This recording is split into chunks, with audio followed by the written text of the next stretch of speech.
ketika Rasulullah Shallallahu Alaihi Wasallam nanti disantet oleh orang yang bernama Labid bin Al-A'sam. Ada yang menyatakan dia ini Yahudi, ada yang menyatakan dia Kristen, ada yang menyatakan dia ini munafik. Ceritanya bahwa setelah Sulh Hudaybiyah yang kemudian menjadi inisiasi dari kemenangan Rasulullah SAW di Fathu Makkah, orang Yahudi pasca Sulh Hudaybiyah ini kemudian juga semuanya sudah terusir dari Madinah. Tidak ada orang Yahudi yang tinggal di Madinah sudah.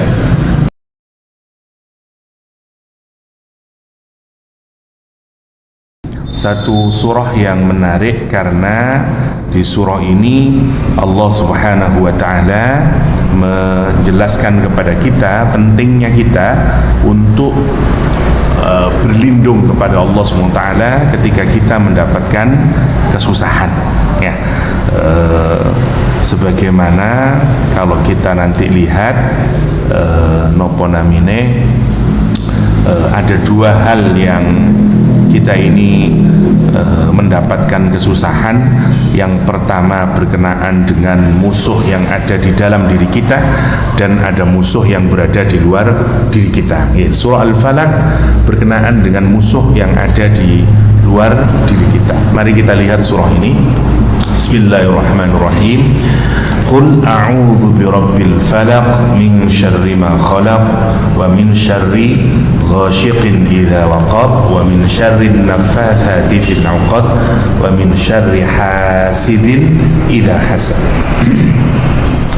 Surah ini bersama dengan surah An-Nas disebut dengan surah Al-Mu'awwidzatain.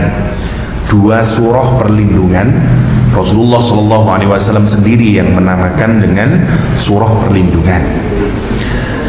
Surah ini disebut sebagai surah perlindungan karena kita memohon perlindungan kepada Allah SWT dari kejelekan yang ada di luar diri kita dan kejelekan yang ada di dalam diri kita. Proteksi perlindungan yang kita harapkan dari Allah Subhanahu wa taala dengan cara kita menyerahkan diri kita karena kelemahan diri kita, dan kita memohon sepenuhnya Allah yang akan memberikan proteksi. Namanya disebut dengan isti'adah.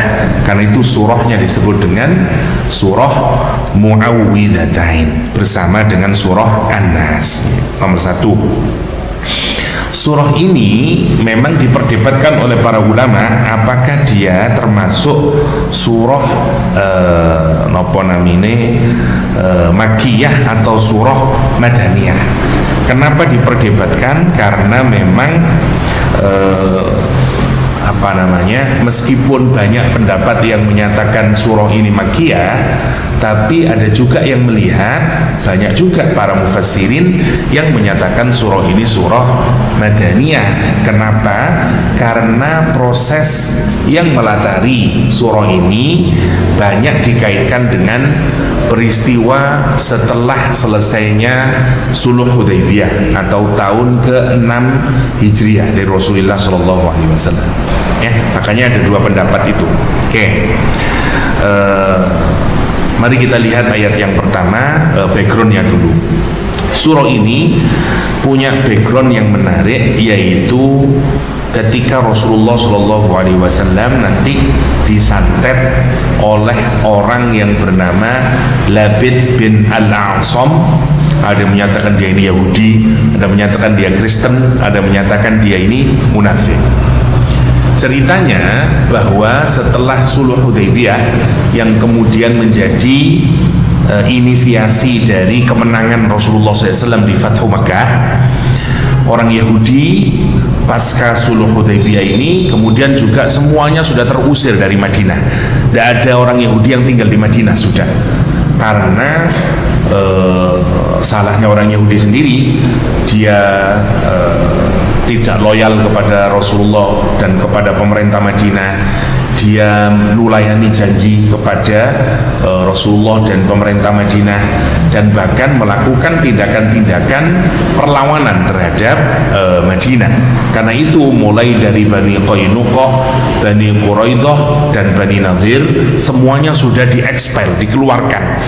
Ya, orang-orang Yahudi tinggal di Khaybar, tapi dendam kesumat dan irinya kepada Madinah itu masih menggebu-gebu.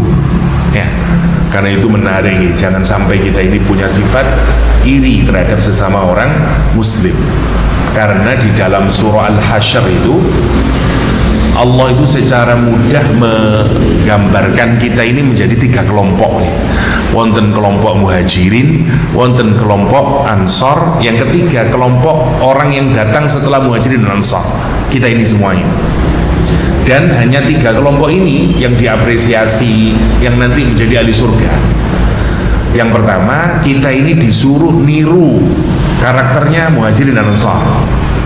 Kelompok yang ketiga, mulai dari tabi'in sampai kita semuanya sampai yaumul kiamah, itu digambarkan oleh Al-Quranul Karim harus memiliki ciri.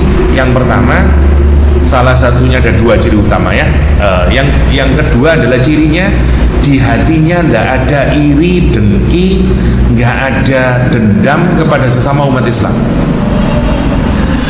Jadi para ulama bahkan menyatakan ayat ini memerintahkan kepada kita untuk mendoakan muhajirin dan ansar dan tidak mencela sahabat.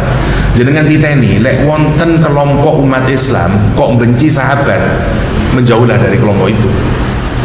Karena niku ciri kelompok sing boten selamat. Kata Allah SWT dalam surat Al-Hasyr, walladzina ja'u min ba'dihim ya wal imanu min qablihim ya yaquluna rabbana ighfir lana wa li ikhwanina alladhina sabaquna bil iman. Ciri pertama, mereka mendoakan diri mereka sendiri, beristighfar dan beristighfar untuk generasi muslim sesudahnya. Karena itu para ulama ada kecintaan yang membalut bagi kelompok yang ketiga ini. Karena mereka melihat akhlaknya, hebatnya kaum muhajirin dan ansor, para sahabat Rasulullah SAW, mereka kemudian cinta, mereka kepingin seperti mereka, dan karena itu kemudian mereka disuruh oleh Allah mendoakan mereka, beristighfar kepada mereka, nomor 1. Dan ini juga sebaliknya, kata para mufassirin, perintah untuk larangan mencela para sahabat ya. Jadi lek ono kelompok nopo mawon kok nyela-nyela sahabat, jauhi dia, nomor 1. Yang kedua, cirinya kelompok yang selamat ini, yang ketiga kelompok kita ini, ciri keduanya adalah wala taj'al fi qulubina ghillan lilladzina amanu. Ya Allah, jangan jadikan dalam hati kami ini ghillan. Ghillan itu hasud, iri, dengki, ghadab, itu semuanya ada di dalam kata ghillan. Kepada siapa? Lilladzina amanu. Seakan-akan itu Allah itu mengingatkan kepada kita, umat zaman akhir itu mesti akan terpecah dengan banyak ya, karena semakin jauh dari Rasulullah SAW. Dan tugas kita ini adalah buang nih sifat iri, dengki, dendam kepada semua muslim ya, bagaimanapun dia adalah saudara kita. Karena itu Quran menyatakan tidak ada ghil ya. Kata ada kisahnya Ali Zainal Abidin, cicitnya Rasulullah SAW di masa fitnah ya, orang-orang Irak yang nanti banyak menjadi orang Syiah itu, orang-orang Irak datang ke Ali Zainal Abidin di Madinah. Kemudian dia bilang, mulai ngobrol gini ini mencaci maki Abu Bakar sama Umar. Bakar itu gini-gini, Umar itu gini-gini. Habis itu dia mulai mencaci maki Utsman bin Affan. Dipanggil oleh Ali Zainal Abidin, cicitnya Rasulullah SAW. Kata dia, hei, apakah kalian itu termasuk kelompok orang yang disebutkan Allah di surat Al-Hasyr, yaitu kaum muhajirin, lil fuqara'il muhajirin, yang disebut Allah sebagai ulaika humus shadiqun. Kata mereka, bukan, kami bukan kalangan orang muhajirin. Apakah kalian itu termasuk kelompok orang Ansar yang disebutkan Allah di surat Al-Hasyr yang ayat ke-9 ya, walladzina tabawwa'ud dar wal imanu min qablihim ya yuhibbuna, dan seterusnya, itu yang disebut Al-Quran sebagai ulaika humul muflihun, mereka ini orang yang beruntung. Lagi-lagi orang Irak menyatakan, kami bukan kelompok mereka. Terus apakah kalian terus Ali bin Abi Thalib menyatakan, demi Allah kalian bukan termasuk kelompok pertama, dan kalian juga bukan termasuk kelompok kedua, dan kalian juga bukan kelompok yang ketiga yang disebutkan Allah di dalam surat Al-Hasr ayat ke-10. Kata dia yang berdoa, Rabbana ighfir lana wa li ikhwanina alladzina sabaquna bil iman. Kenapa? Karena dalam kalian ada iri dengki. Sungguh kalian bukan golongan dari mereka, dan semoga Allah melaknat kalian dan jauhlah kalian, dan seterusnya. Itu Ali bin Husain, ya, cicitnya Rasulullah Shallallahu Alaihi Wasallam. Karena itu kata Ibnu Abbas dan banyak para ulama menyatakan bahwa jadilah kalian menjadi orang muhajirin. Kalau tidak sanggup, jadilah orang yang ansor. Kalau tidak bisa, minimal tirulah amal dan karakternya orang muhajirin dan ansor. Kalau tidak, cintai mereka dan doakan mereka. Ini terus para ulama. Jadi iri dengki ini harus penting, karena itu ciri dari orang yang ahli surga. Kalau orang itu bukan ahli surga, ya ada iri dengki ini. Iri dengki ini. Mari kita lihat dulu. Nah, singkat ceritanya, orang-orang Yahudi yang dikeluarkan oleh Rasulullah SAW dari Madinah sekarang tinggal di Khaybar. Tapi kebencian, iri, dengkinya kepada Madinah, kepada orang mukmin terus menyala.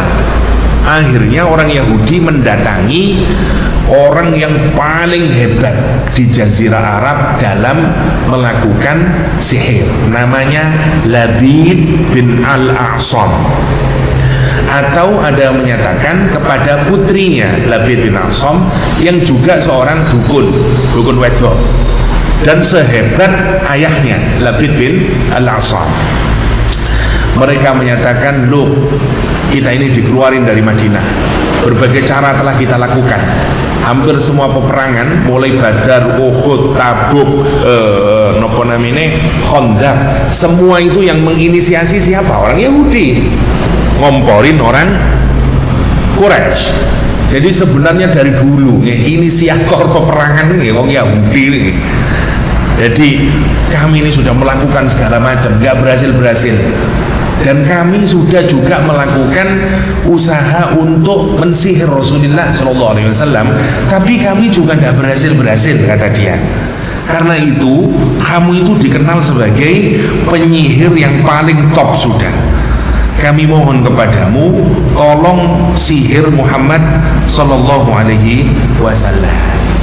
Maka kemudian dengan hadiah diberikan seorang budak Yahudi yang dulu merupakan budaknya Rasulullah SAW. Ada budak masih kecil ya, 10 tahun, 12 tahun, kira-kira begitulah.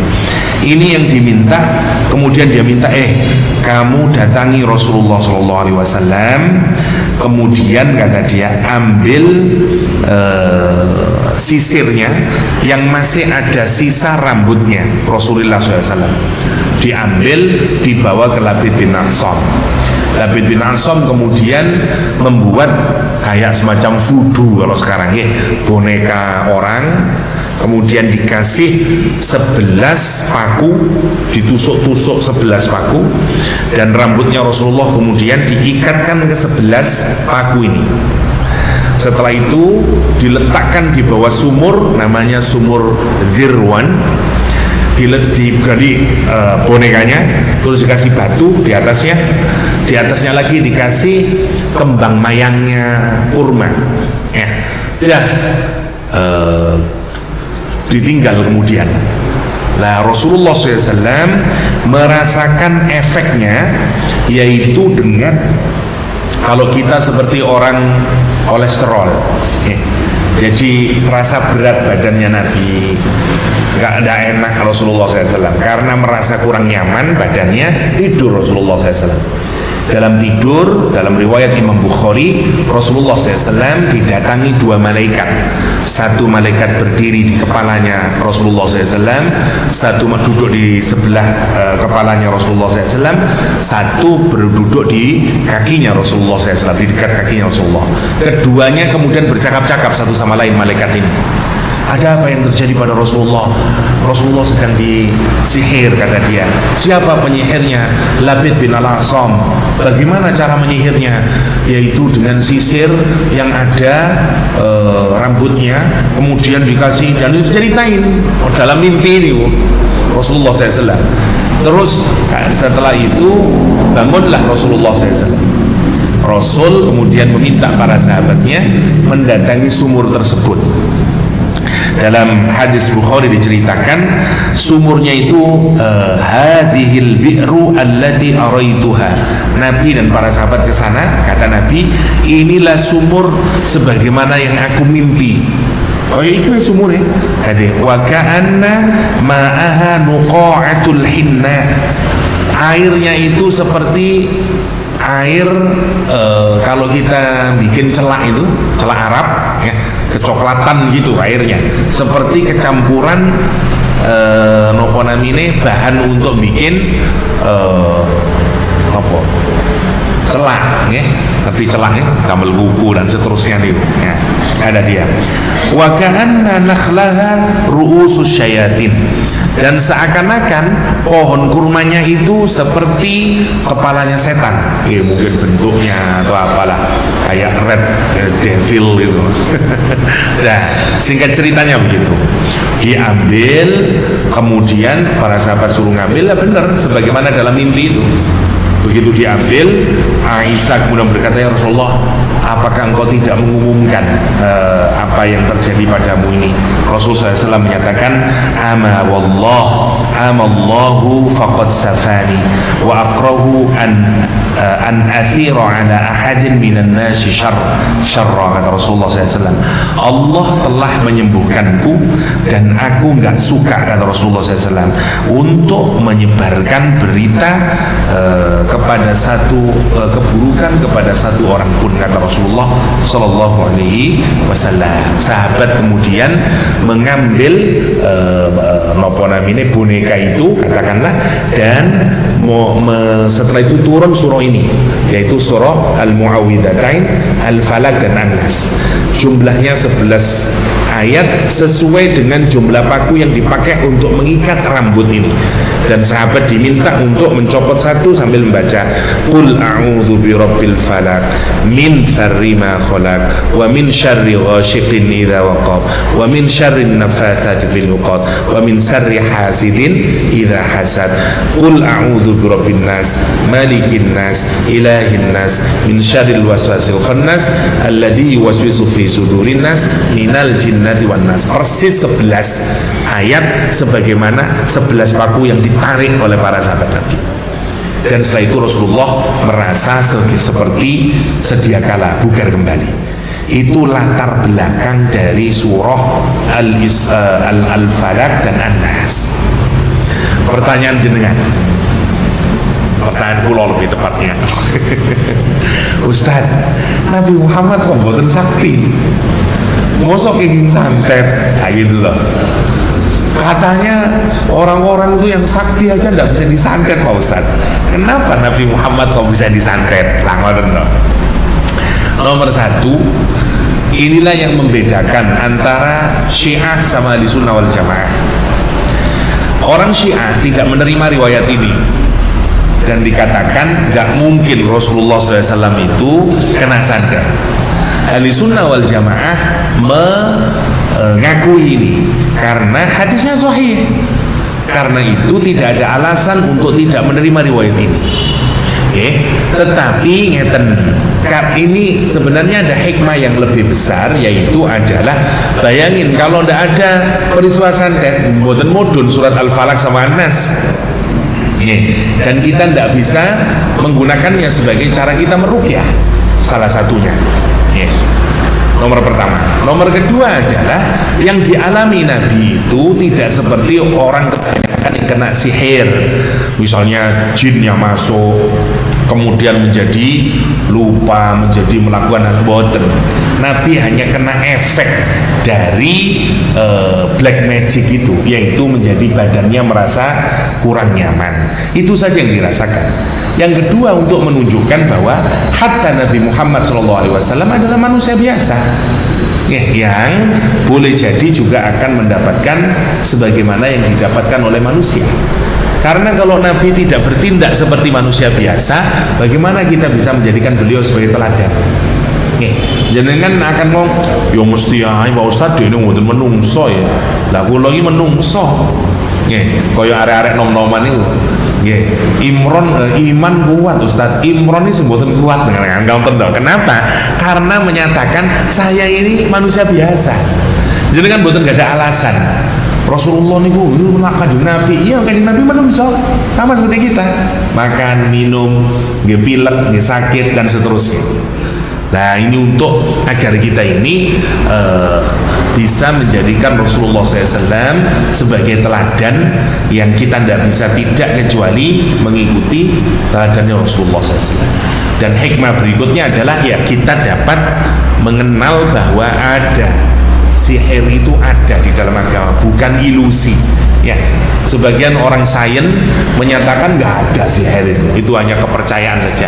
Dalam agama kita ada dan itu nyoto, nyoto. Saya hari Rabu itu ngaji di rumah mahasiswa. Salah satu mahasiswi waktu enak-enak ngaji tiba-tiba kemasukan. Ya. Waduh, ya no. Kula mboten ahli jin. Kula bacaaken Al-Falaq nih. Saya ulang. Siuman dia sadar. Kenapa? Anu Pak Ustaz, dan seterusnya dan seterusnya. Salah satu hikmah dari suratul Falaq. Dan ini menjadi surah perlindungan buat kita. Makanya Nabi nanti menyuruh kita membacanya ba'da sholat, membacanya sebelum tidur. Kenapa? Karena dia berfungsi sebagai isti'adah. Lain jenengan yakin dan minta tolong sama Allah dengan membaca suratul Falaq, insya Allah mungkin sakit disantet. Tidak bisa disantet, terproteksi dari segala macam sihir dan seterusnya.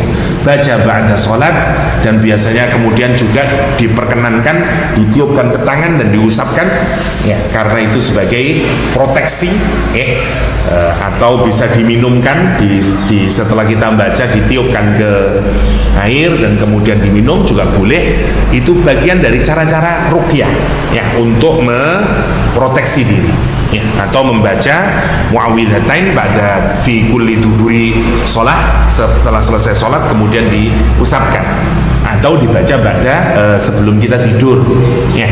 Ini semuanya adalah bagian dari tradisi yang diajarkan Rasulullah SAW dalam masalah ru'yah, memproteksi diri kita ini dari berbagai macam keburukan yang kita tidak tahu. Ini backgroundnya surah ini. Ada banyak keutamaan surah ini ya.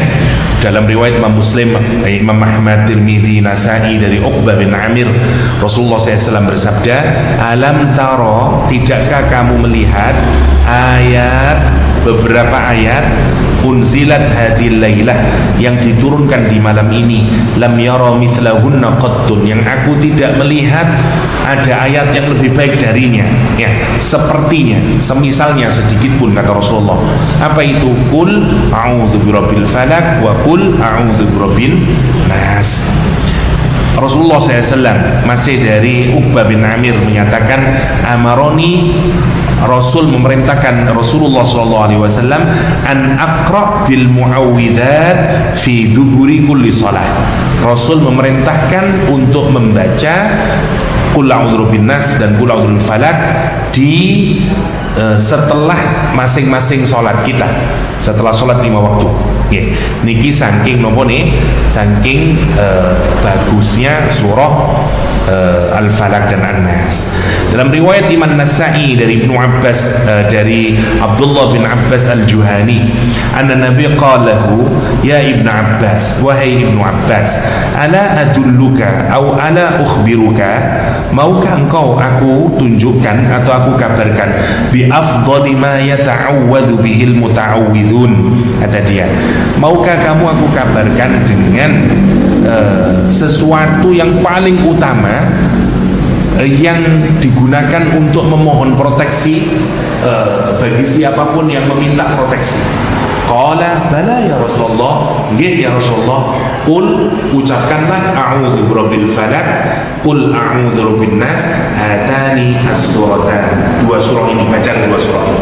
Kata Rasulullah SAW, itu yang surah yang paling terbaik yang digunakan untuk perlindungan. Banyak masih ini tidak saya bacakan semuanya, beberapa riwayat yang berkenaan dengan, atau ini yang terakhir di Imam Bukhari atau di Sunan juga ada, fil istisqa bi hadis surah ats-tsalath, yang menggunakan surah ini untuk penyembuhan. Ya, yang pertama Muawwidzat, ya, sama Qul Huwallahu ahad. Ada 3 surah, trikul liu. Qul a'udzu birabbil qul Huwallahu ahad, Qul a'udzu bil falaq, Qul a'udzu bin nas. Ya, anna Isa anna nabiyya, sesungguhnya Nabi Muhammad SAW, karena idza awa ila firashi kulla lailah.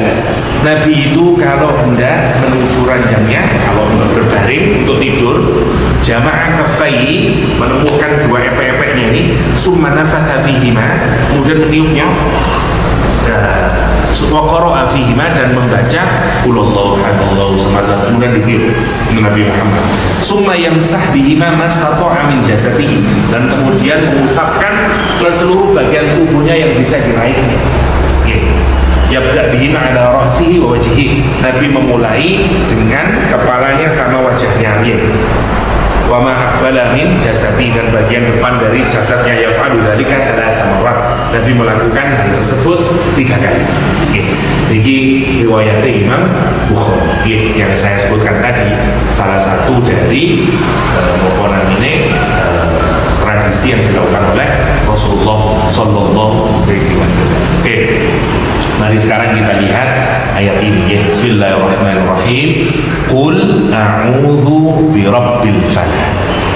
Qul, katakan Muhammad, a'udzu, aku memohon perlindungan, ai alja'u, aku memohon proteksi, perlindungan.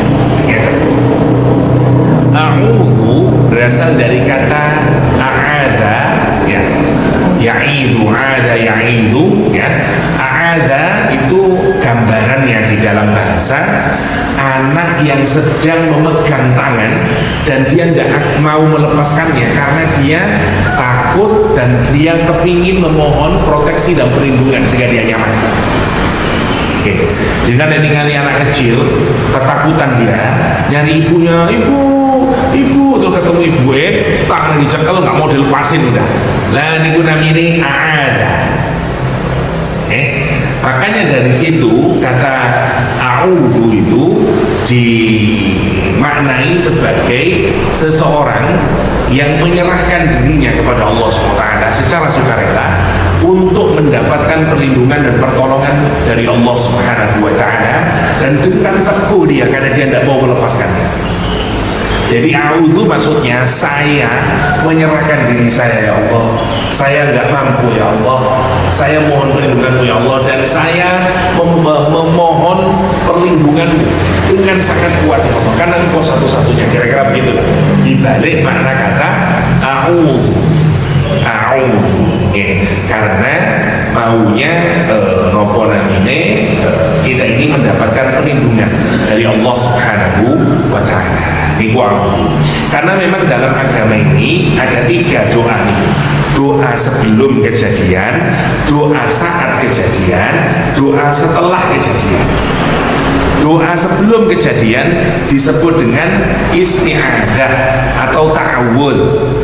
Contoh, jenengan kalau mau Quran, godaannya kata setan yang godaus, awalnya tidak ngantuk belas, mau Quran langsung kok tadi ngantuk ya, dan seterusnya.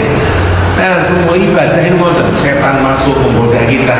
Karena itu wa idza qara'tal Qur'an fasta'idz billah. Apabila kamu baca Al-Qur'an, fasta'idz billah, mintalah perlindungan kepada Allah dari setan.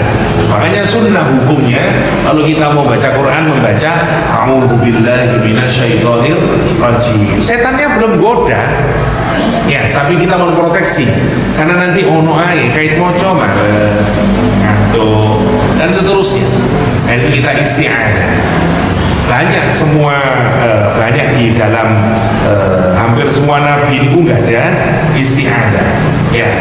A'udzu billahi an akuna minal jahilin ya, kata Nabi Musa, aku berlindung dari menjadi orang jahil ya. Apalagi Nabi Muhammad banyak sekali ya, Allahumma inni a'udzubika min ilmin la yanfa' min qalbin la takhsha ya, wa min nafsin la tashba, wa min du'ain la yustajabu laha. Itu dari Rasulullah SAW. Ya Allah, aku mohon perlindungan dari ilmu yang tidak manfaat ya, hati yang tidak bisa khusyuk, jiwa yang tidak pernah kenyang, kurang, terus doa yang tidak engkau istijabah. Allahumma inni a'udzubika minal kasli wal hammi, semuanya niki apa jenengan pun malas boten, kita mohon perlindungan dan tidak malas, namanya isti'adah.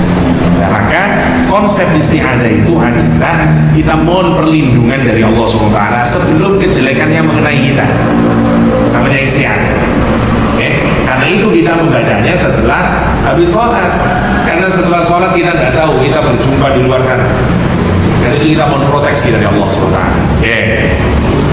Yang menarik dari ayat ini, dari surah ini adalah isti'adah itu ada dua komponen. Yang satu disebut dengan musta'ad bih, yang kedua disebut dengan musta'ad minhu. Ada musta'ad bihi, ada musta'ad minhu. Musta'ad bihi adalah kepada siapa kita ini mohon pertolongan, kepada siapa kita mohon proteksi. Musta'ad minhu adalah dari apa kita ini memohon pertolongan, itu dari apanya gitu.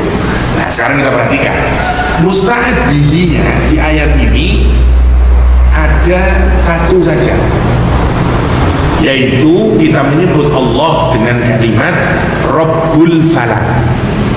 Kita nyebut satu kepada Allah itu Rabbul Falaq, tapi kita minta perlindungannya empat. Min syarri ma khalaq, wa min syarri ghasyiqin idza waqab, wa min syarri nafatsati fil 'uqad, wa min syarri hasidin idza hasad. Saya mudahkan ya. Kita mau minta perlindungan dari kejelekan makhluk ciptaan Allah, kegelapan malam, jeleknya malam, dari tukang sihir yang meniup-niup dalam ikatan, dan kepada orang yang hasud. Empat kita mohon perlindungan. Tetapi kita hanya minta perlindungan kepada satu saja, yaitu Allah Rabbul Falaq. Oke, dilihat ini dulu. Surat An-Nas sebaliknya. Surat An-Nas mintanya satu, tapi kita menyebut Allah tiga. Qul a'udzu binnas, malikin nas, ilahin nas. Ya Allah, ya Engkaulah Rabbnya manusia, Tuhannya manusia, Rajanya manusia. Kita ngelem-ngelem Gusti Allah, manggil Allah tiga kali. Mintanya berapa? Satu. Min sarri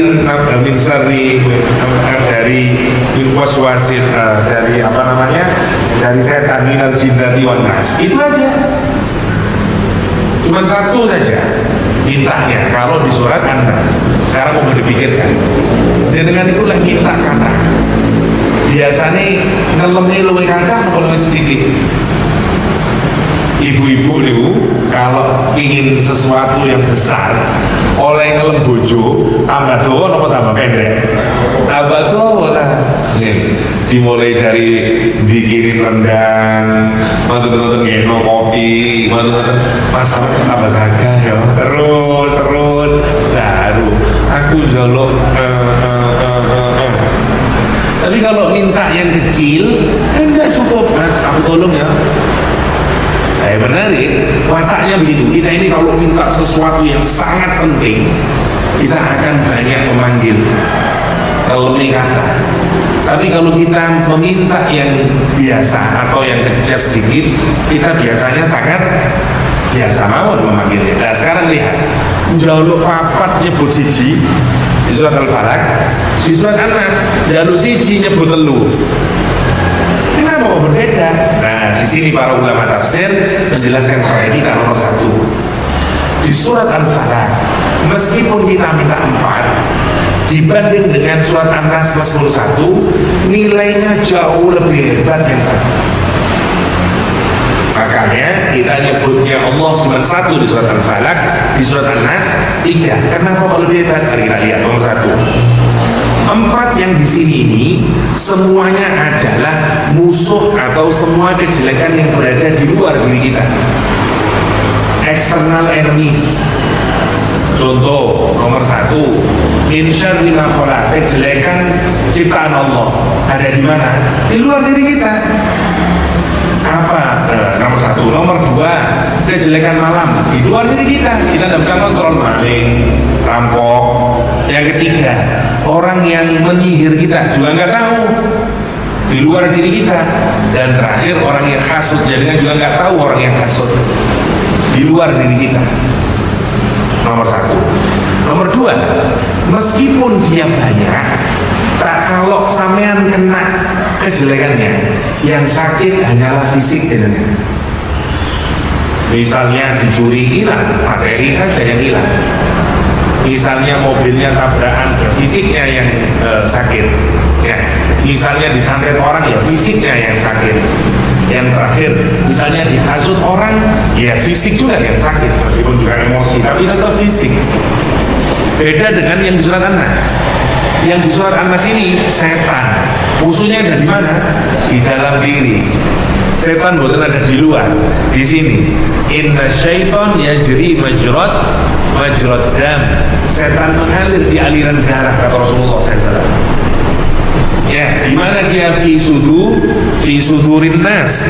Dia berada di dalam hatinya manusia. Karena itu musuh yang ada di luar dengan musuh yang ada di dalam lebih bahaya budi. Dalam. Nomor 1. Nomor 2, kerusakan yang diakibatkan jauh lebih serius.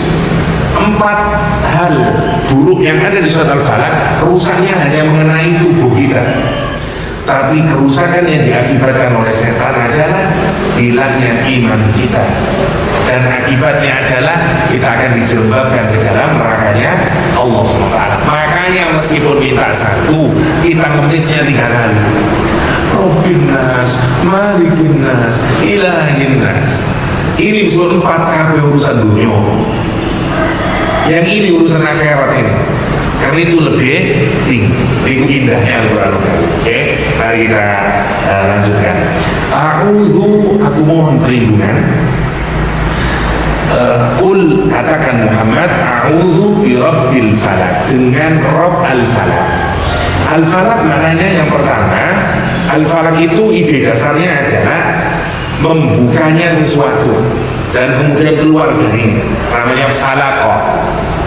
Oke, makanya misalnya penggunaan Al-Quranul Karim, kata falaq misalnya subuh. Waktu subuh disebut falaq. Kenapa? Karena langit yang gelap itu kepecah dengan cahaya dan kemudian muncullah cahaya yang kemudian menyinari kegelapan. Karena itu makna pertama falaq adalah subuh. Yang kedua, kecambah juga disebut dengan falaq. Kenapa? Karena tanah itu awalnya rata ini, kemudian dibelah tanahnya oleh benih tadi, dan pecah tanahnya muncul kecambah. Namanya falikul habbi wan nawa, kata Al-Quran kan? Karena biji tadi memecah. Oke. Atau sama hujan juga disebut dengan itu. Kenapa? Karena dia memecah. Intinya adalah Rabbul Falaq itu digambarkan mudahnya adalah, ada juga yang terakhir lupa saya, Rabbul Falaq dikaitkan dengan, karena berbicara tentang pemecahan, Big Bang Theory. Anasun nuru makhluk, ciptaan Allah Subhanahu wa Ta'ala. Dunia ini bermula dari apa? Bermula dari pecahan yang kemudian memunculkan sesuatu. Ada satu materi yang sangat terjal, bervolume 0, sangat panas pada titik tertentu, kemudian dan waktu tertentu pecah, ya. Melahirkan semua hal ini, ya, mulai sampai atom-atomnya kemudian berluar hidrogen hidrogen, terus kumpul, ya seterusnya. Setelah sekian juta tahun muncul satu bintang. Itu terus prosesnya lama nih. Sampai akhirnya muncul bumi, terus buminya mengalami proses sampai muncul ikan, seterusnya itu kalau dalam ilmu biologi sampai jadi menungso. Umurnya berapa? Mulai dari Big Bang 14,13,7 billion miliar tahun cahaya umur alam semesta ini. Jadi lama dari proses pertama itu.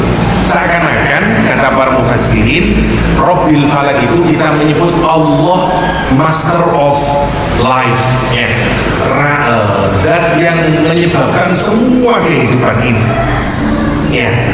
Zat yang menjadikan semuanya menjadi hidup. Itu makna umumnya. Kalau kita buka terjemahan, banyak maknanya. Ada yang mengartikan Tuhan penguasa subuh, waktu subuh. Sebenarnya maknanya banyak. Rabbul Falak ini. Nah, kenapa kita menyebut Allah sebagai Falak? Karena gambarannya sama. Semua ini berada dalam kontrolnya Allah. Karena semuanya makhluknya Allah SWT. Kita mohon kepada zat yang menyebabkan semua kehidupan ini dan yang memiliki semua makhluk di dunia ini. Dan juga kita memohon kepada zat yang bisa memecahkan masalah dan kemudian menerbitkan cahaya sebagaimana cahaya subuh. Karena itu kita mohon a'udzu birabbil falaq. Aku mohon, katakan Muhammad, aku mohon perlindungan kepada Tuhan yang Lord of the Daybreak istilahnya, penguasa subuh, atau Tuhan yang zat yang menghidupkan, yang menjadi master dari segala macam kehidupan ini, dan seterusnya. Banyak makna yang bisa kita rujukan dari kata Al-Falaq, dari kata Al-Falaq. Itu yang pertama, matchingnya antara kata falak dengan empat ini. Di dalam mufradat, falak adalah syaqqus syai', pecahnya sesuatu, dan wa fasala ba'du an ba'd, dan terpisahnya sesuatu, faslu ba'dihi an ba'd, terpisahnya sesuatu dengan sesuatu yang lain. Itu makna yang falak. Sebagaimana falikul islah, banyak syukur dengan falak karena itu, atau falikul habiwan wan nawa, dan seterusnya. Yang apa makna yang pertama? Nomor satu, ayat ini diawali dengan kata kul untuk membuang ego kita ini. Biar kita ini, ada orang yang butuh pertolongan tapi ngegaya, ngomongnya tidak bilang. Kita ini kepada Allah pun mau tunjukin bahwa kita ini lemah, tunjukin bahwa kita ini tidak bisa apa-apa. Karena itu kita menyatakan kul, saya berkatakan, ya Allah, kulur ditolong ya Allah, ya Allah, saya mohon perlindunganmu ya Allah. Mata maksudnya Qul a'udzu birabbil falaq, yang pertama sekarang, empat kejelekan. Min syarri ma khalaq, dari syarra. Syarra itu dari kata syararah. Kalau jenengan bikin api unggun, percikan api yang sangat mungkin bisa mengenai kita namanya syararah. Kalau api itu mulai besar, keratak-keratak, apinya bisa mencolot, bisa mengenai kita karena kebakarannya itu, dan kemudian membakar diri kita, namanya syararah. Jadi kejelekan yang potensial mengenai diri kita, makanya disebut dengan syarra. Buatan menggunakan kata biksa dalam Al-Quran Karim. Kenapa? Karena beda konteks, kita ngomongnya menggunakan kata syarra, dari kejelekan. Dari kejelekan. Kejelekan apa? Kejelekan yang mungkin bisa kita alami atau kita kena, dari nomor ini kejelekan tersebut. Yang pertama, insyarrima, dari kejelekan apapun saja. Kholaqo yang jenengan ciptakan, mau hidup, benda mati atau benda hidup, semua niku gak ada potensi untuk jelek. Bojo, wah api Ustaz, wonten gak kadang bojo yang bisa menjadi jelek? Wonten. Ketika sampean diamuni, ketika jadi jelek, kita mohon perlindungan dari kejelekan istri kita, dari kejelekan anak kita. Anak api terus, boten. Ada anak bahkan yang jadi musuh orang tuanya. Dia beda hidup. Ngomongan ulo, waduh, bisa jelek Ustaz. Tikus bisa jelek Ustaz. Monyet saja. Ponakan saya masih kecil dulu digigit monyet, malah kena rabies. Lama di rumah sakit. Karena monyetnya mengandung rabies. Masya Allah. Semuanya. Ada putranya tabi'in atau putranya Sayyidina Utsman diduga niku karena ayam atau kuda yang ngetenakan debu kemudian mengenai meripati, dan dari situ dia sakit sampai meninggalnya putranya Utsman sama cicitnya Rasulullah SAW. Dan tidak tahu kejelekan macam-macam. Semuanya bisa punya kejelekan gitu. Nah, karena kita tidak tahu, atau benda mati, mobil bisa jelek, bila tabrakan dari berdos di tengah jalan dan seterusnya. Semua pesawat bisa jatuh. Nah, jadi nek wedi numpak pesawat wedi qul a'udzu falaq min syarri ma khalaq. Tapi jangan baca di depan istri, qul a'udzu falaq min syarri ma khalaq. Nggak ada di dapat perlindungan dari tukaran. Sampai ini kalau aku jelek ya Mas, wah rame gitu. Dan maksudnya ini yang pertama umum dulu, min syarri ma khalaq. Jadi ayat ini bisa dipakai untuk perlindungan siapapun. Jangan mau interview, jangan mau apapun, yang minta perlindungan dari Allah. Dia takut min syarri ma khalaq. Semua makhluk ya Allah, semua milikmu ya Allah, semua punya ya Allah. Aku mohon perlindungan dari kejelekan apapun yang kau ciptakan. Jadi harus mentok ngurus anak. Ustaz sekolah pengen nakal terus. Itu kan khalaq. Sebulan bun-bunane terus lahir. Min syarri ma khalaq. Karena semuanya miliknya Allah. Kembalikan ke Allah, ya Allah saya mohon perlindungan ya Allah dari kejelekan apapun yang kau ciptakan. Anak saya, istri saya, tetangga saya, hewan-hewan, semuanya, termasuk apapun yang ada di dunia ini. Min syarri ma khalaq, min syarril makhluqat kulliha, kata para mufassirin, dari semua ciptaan Allah Subhanahu wa ta'ala. Kal hayawan wal insan wal jaman dan seterusnya ada dia, kasami ghairi, ya, bahkan racun semuanya.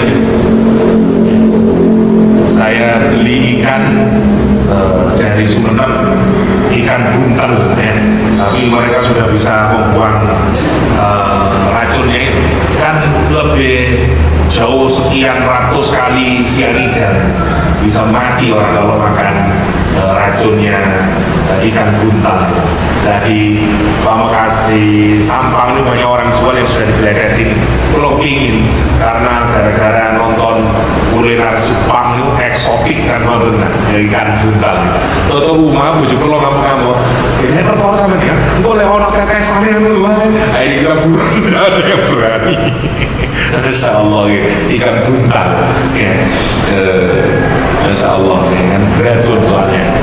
Wonten sekolah kalau di Jepang, sekolah nyeseki ikan buntal, masya Allah.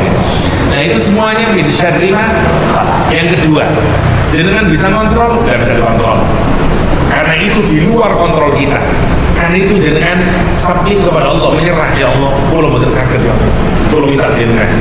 Karena kita tidak tahu kapan kejelekan itu bisa mengenai kita. Oh, maksudnya. Yang kedua, min syarri min syarri ghasyiqin idza waqab, dari kejelekan ghasyiq itu malam ketika langit itu awalnya biru kemudian menjadi gelap, namanya ghasyiq. Makanya kita ini disuruh sholat aqimis sholata liduluki syamsi ila ghasaqil lail. Ya, karena itu, karena udah gelap masuk waktu maghrib udah mulai hilang dia. Ya, maka Isya, karena itu orang Syiah sholatnya 3, karena dia pakai hadis ini, aqimis sholat liduluki syamsi ila ghasaqil lail, bukan maghrib. Ghasaqil lail, ghasaqil lail itu adalah gelap langitnya. Makanya orang Syiah tidak sholat maghrib, nanti maghribnya digabung sama Isya. Kenapa saya tahu kalau nanti neliti Syiah? Jadi bukan sholat mereka nunggu gelap dulu menjelang isya baru dia sholat. Jadi waktu telu orang Syiah itu hampir tiap hari begitu, zuhur sama asar gandeng, ya subuh sama isya jadi 3. Sholatnya 5 waktu, tapi tidak sama dengan ahli sunnah wal jamaah yang sholat zuhur, asar, maghrib begitu satu-satu waktunya. Enggak, mereka 5 waktu di 3 waktu. Dasarnya ini la ghasabil lail menurut mereka, padahal sholat itu harus mengikuti Nabi Muhammad SAW. Ceritanya begitu. Singkat ceritanya. Yang kedua, ghasik adalah kegelapan malam. Semua hampir kejahatan itu banyaknya di siang hari atau di malam hari. Mulai begal, maling, semua. Jenengan lewat malam kita takut. Istri saya kalau malam itu maunya lewat bawah saja karena sepi mas, mari berbutol itu sepi sampai tutup pandangan baru nyaman gitu. Takut dia, moro-moro lewat lewat lah dari tapi dia tak kenapa takut? Min syarri ghasyik, dari kegelapan idza waqab gelap, dari kegelapan ketika gelap. Wakop itu gambarnya kayak jenengan naik gunung, jalannya setapak, tapi di kanan kiri ada lubang yang gelap. Begitu jenengan jalan ke pelosok, ya masuk ke dalamnya, namanya waqobah. Kita tidak pernah tahu di malam hari. Ada kemalingan, ada semuanya terjadi di malam hari. Dan kita mohon proteksi kepada Allah min syarri ghasyiin idza waqab. Yang ketiga, min sarrin nafathati fil uqad. Saya mohon perlindungan ya Allah dari nafathat, orang perempuan yang niup-niup. Mana literalnya? Karena itu dirujukan kepada putrinya Labid bin Asam. Atau ada menyatakan ya enggak, yang niup. Nafas seperti bunyinya kalau pakai akhiran sin dengan mengeluarkan udara dengan smooth. Nafas seperti bernafas. Namanya nafas nomor 1. Kalau jenengan pakai fa dan akan keluar ludahnya kita sedikit-sedikit, namanya nafas pakai fa. Dan betul-betul jangan ulang-ulang kata nafas orang mungkar. Nah, persis seperti dukun. Jangan nonton dukun, mari mau dilawe. Nah, ini pun nafas. Kalau pakai kho nafah, nah itu suaranya keras, bengok. Wah, karena anginnya gede dari mulut kita. Itu tidak masalah, sesuai pengucapannya. Kalau kita bernafas, nyantai. Namanya bernafas. Kalau ada bernafas, nah, bukan bernafas nih namanya. Jadi nafas, nafas, tidak masalah. Nafas, bawa tening. Nah, dukun itu Allah menggambarkan min sarrin nafathat, dari perempuan-perempuan atau dari dukun-dukun yang sedang niup-niup sampai air ludahnya keluar fil uqad, dalam ikatan. Ya tadi itu karena bikin ikatan gini-gini. Makanya hati-hati, misalnya kalau terutama perempuan ini membuang rambut, membuang potongan tubuh, membuang bekas darah head, itu adalah elemen-elemen yang paling manjur kalau digunakan untuk nyantet. Orang-orang gunain penyantetan itu urusannya kali itu, dan seterusnya. Itu min syarrin nafathati fil uqad. Terakhir, wa min syarri hasidin idza hasad, dari para penghasut ketika dia hasud. Boleh tanggal. Jadi kan sakit mengontrol perasaan orang agar tidak hasut sama kita. Kita tidak tahu orang hasut sama kita. Jadi dengan berbuat baik dia hasut. Jadi dengan tidak lakuin apa-apa orang hasut. Jadi dengan dipromosikan teman sampean hasut. Paling ini aku itu. Semua hasut. Dan orang itu kalau sudah hasut nanti naik. Yang menarik, kenapa Allah ngurut dari, karena ini yang paling besar sampai yang paling kecil, nomor 1, yang paling rendah sendiri sampai yang paling buruk sendiri. Mana kejelekan yang paling buruk dari 4 ini? Orang hasut. Setelah itu orang sihir. Hasut itu lebih hebat, masa hasut lebih dari sihir? Karena orang itu kalau sudah hasut dia bisa melakukan apapun, termasuk pembunuhan. Sihir kalah lawan hasut.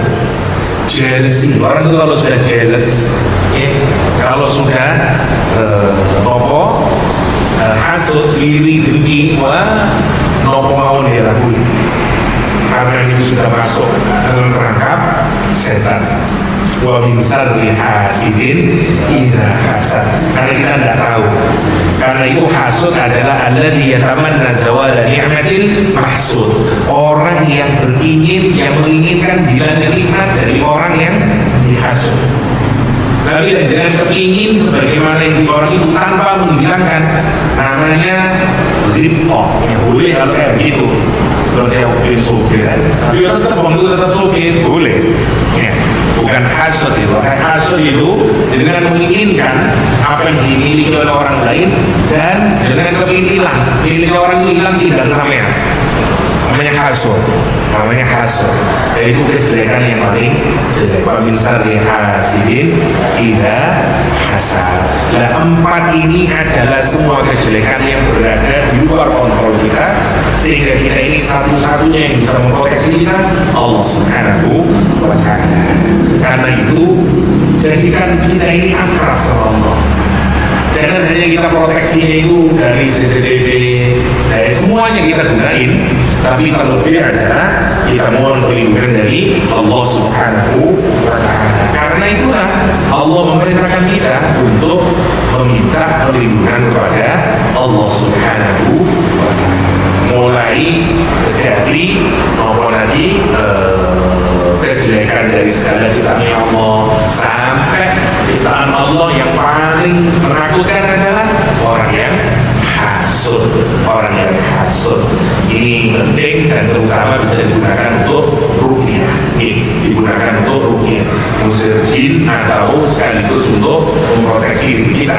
Silakan dibaca setiap pada sholat atau menjelang tidur dan kemudian dikurapi kita sebagai proteksi sebagaimana yang dilakukan oleh Rasulullah SAW. Semoga kita yang dijauhkan oleh Allah dari berbagai macam keburukan yang bisa menimpa pada diri kita tanpa kita ketahui karena berada di luar kontrol kita. Semoga Allah menjadi wali kita yang menolong kita, memproteksi kita. Ya, karena apa? Karena ni'mal maula wa ni'mal nasir. Allah lah sebagai terbaik dalam memberikan pertolongan kepada kita dan proteksi kepada diri kita. Demikian yang bisa saya sharingkan adalah Allah yang majma'in. Sallallahu alaihi wa alihi wa sahbihi wa sallam. Wa akhiru da'wana alhamdulillahi rabbil alamin. Subhanakallahumma wa bihamdik asyhadu an la ilaha illa anta astaghfiruka wa atubu ilaik. Assalamualaikum warahmatullahi wabarakatuh.